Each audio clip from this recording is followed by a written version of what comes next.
Avoir du talent en trading, c'est une chose, bien sûr. Mais avoir le capital pour vraiment l'exploiter, ça c'en est une autre.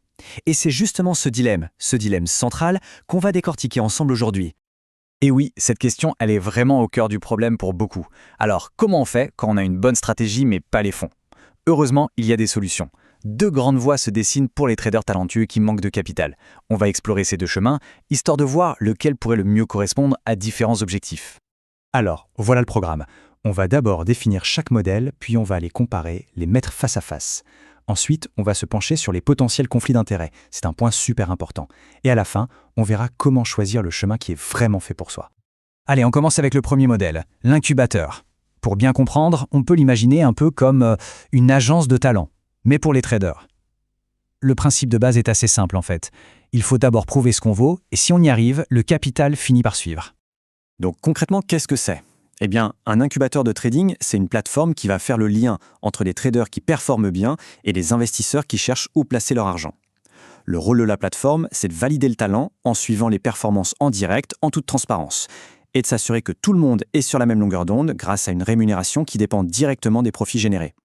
Alors, comment ça marche en pratique? C'est assez simple. D'un côté, le trader opère et, ce faisant, il construit un historique de performance public, transparent. De l'autre, les investisseurs peuvent consulter ces historiques et décider de suivre ou de copier les stratégies des traders qui les convainquent. Et la rémunération du trader dans tout ça, elle est directement liée au profit qu'il génère pour ses suiveurs. C'est un modèle qui repose vraiment sur la confiance et surtout sur des résultats qu'on peut vérifier.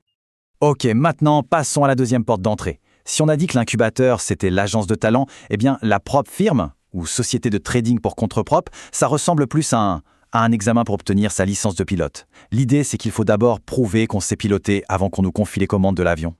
Et c'est là qu'est toute la différence fondamentale même. Le capital qu'on va trader appartient à la firme. Je n'ai pas l'argent d'investisseurs externes. Et donc, pour y avoir accès, il ne s'agit pas de montrer son historique passé. Non, ici, il faut réussir une sorte d'audition, un test très spécifique, très standardisé, qu'on appelle généralement un challenge ou une évaluation. Alors, comment ça se passe, ce fameux challenge? C'est un vrai parcours du combattant. Ça commence presque toujours par le paiement de frais d'évaluation. Ensuite, le but du jeu, c'est d'atteindre un objectif de profit sur un compte de démonstration. Mais attention, sans jamais enfreindre des règles de risque ultra strictes, comme une perte maximale par jour ou une perte totale. C'est seulement après avoir validé toutes ces étapes qu'on peut espérer obtenir un compte financé. Bon, maintenant qu'on a bien défini les deux modèles, il est temps de les mettre face à face. C'est vraiment là, dans la comparaison, que les nuances apparaissent. Et ce sont ces nuances qui sont cruciales pour faire un choix éclairé. Ce tableau, il résume vraiment bien la situation. On voit tout de suite les contrastes. La source du capital, investisseur externe d'un côté, la firme de l'autre.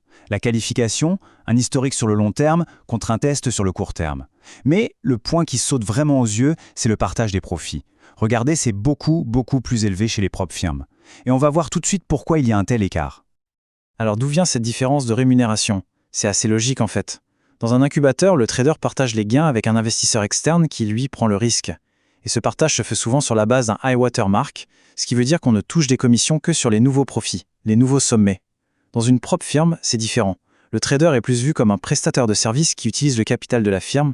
La firme, elle, a une autre façon de se rémunérer, et ça nous amène à une question absolument essentielle. À qui appartient vraiment l'argent et comment le système gagne-t-il sa vie? Il est crucial de comprendre le modèle économique de chaque structure, parce que c'est souvent là que se nichent les potentiels conflits d'intérêts. Du côté des incubateurs, par exemple. Sur certaines plateformes, un gestionnaire peut investir son propre argent, son capital d'amorçage, aux côtés de celui des gens qui le suivent.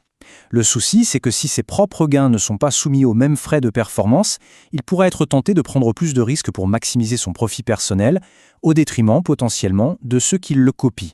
C'est ce qu'on appelle une asymétrie d'incitation, et c'est un point à bien surveiller. Maintenant, passons au risque côté propre firme.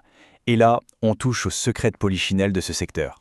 Le modèle économique de la plupart des propres firmes ne repose pas en fait sur le partage des profits avec les traders qui réussissent. Non, leur principale source de revenus, ce sont les frais d'évaluation payés par l'immense majorité des candidats qui échouent.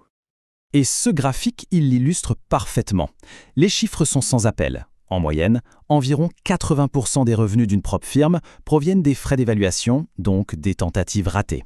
L'incitation principale de la firme n'est donc pas forcément que tout le monde réussisse, mais plutôt de maintenir un flux constant de nouveaux candidats qui paient pour tenter leur chance.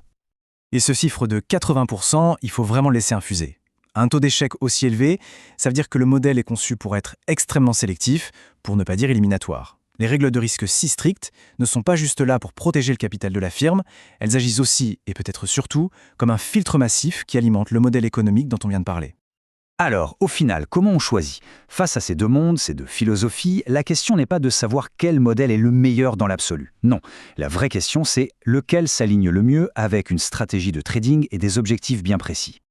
Pour résumer l'enjeu, on pourrait dire ceci. Le chemin de l'incubateur, c'est pour construire une réputation. Un CV de trader public, vérifiable, sur le long terme. C'est un marathon. Le chemin de la propre firme, c'est l'accès quasi instantané à un outil très puissant, l'effet de levier, pour des stratégies tactiques plus courtes. Ça, c'est un sprint.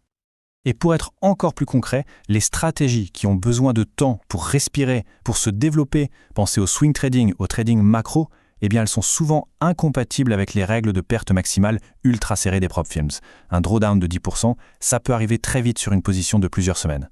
A l'inverse, un day trader qui travaille avec des stops très serrés, lui peut tout à fait s'épanouir et prospérer dans ce cadre très strict. Au bout du compte, la question à se poser est donc celle-ci.